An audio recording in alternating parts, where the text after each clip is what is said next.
the President of the United States. And today, Mayor-elect Zoran Mamdani with another huge kind of event, welcomed on board.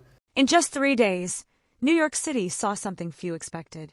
First, a mayor-elect sitting inside the Oval Office next to President Trump, and now, one of the most ambitious and diverse transition teams in the city's history. Tonight, we break down exactly what Mamdani announced, why people are calling it historic, and the big question everyone is asking. Can this actually work? In committees, a slew of well-known and experienced people from a variety of organizations. They included workers and community organizations, and economic development experts, and business experts. That's right, businesses. So the big question, will it? Mamdani unveiled a lineup that political analysts are calling a coalition no one thought was possible. On one side, homeless advocates, community organizers, worker rights leaders. On the other side, real estate developers, business figures, former city officials, union chiefs, all sitting under one roof, many of them meeting together for the first time in their careers. Together homeless advocates and real estate developers, business leaders, union leaders, and community organizers. Zoran Mamdani says he's determined to get views from everyone. I feel an immense sense of opportunity. An opportunity. Mamdani says this is the point, to hear every viewpoint, even the ones that disagree with him. He described it as a moment to build a new kind of politics and reinvent a city that has been stuck between crisis and status quo. Workers' Alliance. I have hope.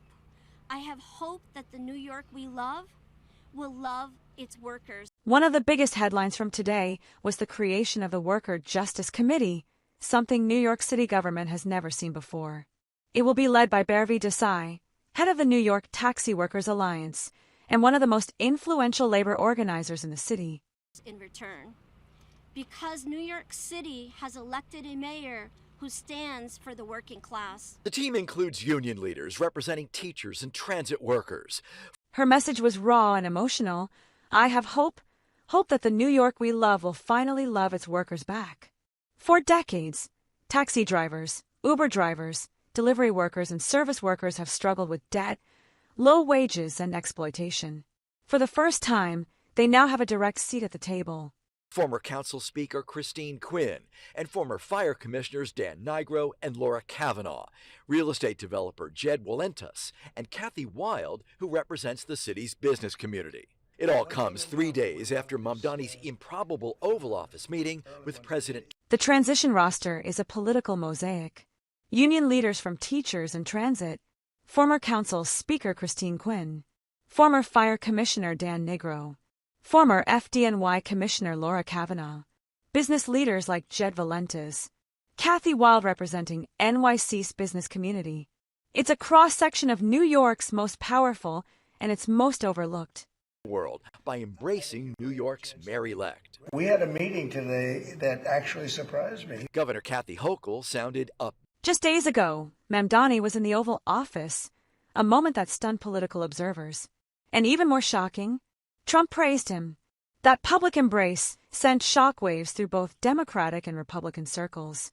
Friday going into that meeting. Asked about it today, Mamdani said he made no compromises, but acknowledged that even Governor Hochul said the city was in a better place after that meeting than before it, a comment almost no one expected to hear. Promises. I made the case for delivering on the foremost crisis in New Yorkers' lives, the cost of living crisis. And I was heartened to hear President Trump share in the pool afterwards that he was looking to help this city, not to hurt it. The team also includes Joe Potasnik of the New York Board of Rabbis, another member. Asked whether he made concessions to Trump, Mamdani was clear. He made no compromises, and Trump made no specific promises. But Mamdani pushed one issue hard: the cost of living crisis, the #1 challenge for millions of New Yorkers. And Trump, according to Mamdani, said he wants to help the city, not hurt it. If true, this could mark one of the most unexpected political collaborations of the decade. Transitions. This, he says, is the first one that actually holds meetings. On the Upper East Side, NJ Burkett, Channel 7. One transition member said he has served on 3 mayoral transitions, but this is the first one that actually feels different. Why? Because it's the only one trying to merge groups that normally operate as enemies: business leaders and labor fighters, developers and housing advocates, progressive activists, and establishment veterans. A coalition like this has the potential to work. Mayor-elect Zoran Mamdani has built the most ideologically mixed transition team New York has ever seen. Critics worry it's too big, too messy, and too idealistic. Supporters say it's the most hopeful sign of unity the city has had in years. What happens next will determine not just Mamdani's success, but the future direction of the entire city. One thing is certain: New York is entering a political era we've never seen before.